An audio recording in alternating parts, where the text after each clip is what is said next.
How dare an old black woman think she could buy a jet? The manager's laughter sliced through the bright Dallas showroom as Mildred, 72, stood frozen in her modest dress and cane.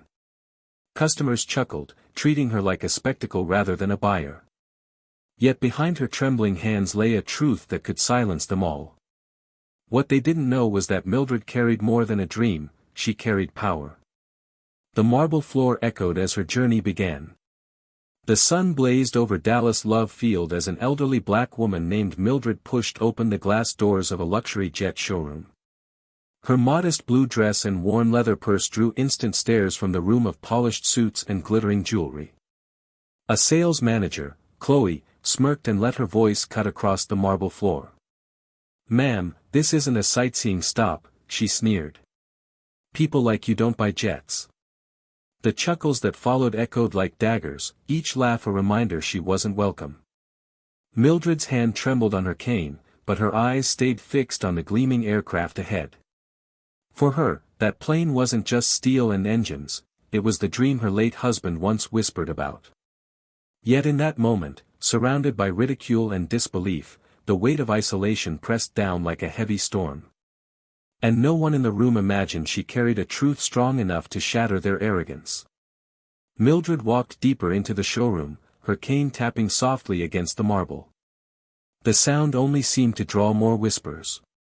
A young couple near the reception desk covered their smirks with manicured hands. "She probably thinks this place is a museum," the man muttered, loud enough for others to hear. Another customer chuckled, "Maybe she's lost. Planes cost millions, not food stamps." The cruel words wrapped around Mildred like chains, pressing her into silence. She shifted her purse to her lap as she sat briefly on a bench, and in that moment her bag slipped. A worn leather wallet fell open on the floor, revealing an old photograph of her late husband in uniform, smiling proudly beside a crop-dusted field. A hush swept the corner, but Chloe leaned down with a mocking smile. "Touching," she said, "but you can't pay for a jet with memories." Mildred bent down slowly, picking up the photo with hands that quivered not from weakness, but from restraint. She drew a breath, her eyes glassy but fierce. "What would you do if this happened to you? Would you walk away, or would you stand and fight?"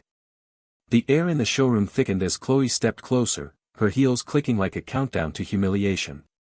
"Let me save you the embarrassment," she said coldly.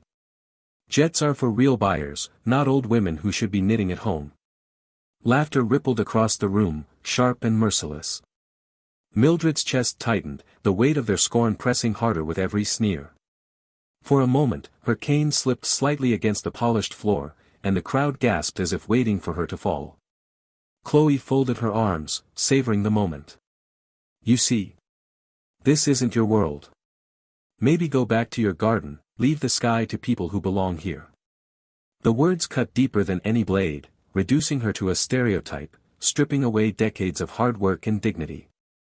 Mildred's lips trembled, but she didn't answer. She simply looked up at the aircraft, its gleaming body reflecting her weary face. Just when it seemed she had no ally, the glass doors swung open. A tall man in a dark suit strode in, his voice commanding yet calm, "Mother, I've been looking for you." All eyes turned. Chloe's smirk faltered. The room didn't know it yet, but the tide was about to turn. The man's presence filled the showroom like a sudden storm. He was Marcus, Mildred's son, a well-known civil rights attorney whose face had appeared on national news more than once. He walked directly to his mother, placing a steady hand on her shoulder before turning his gaze toward Chloe.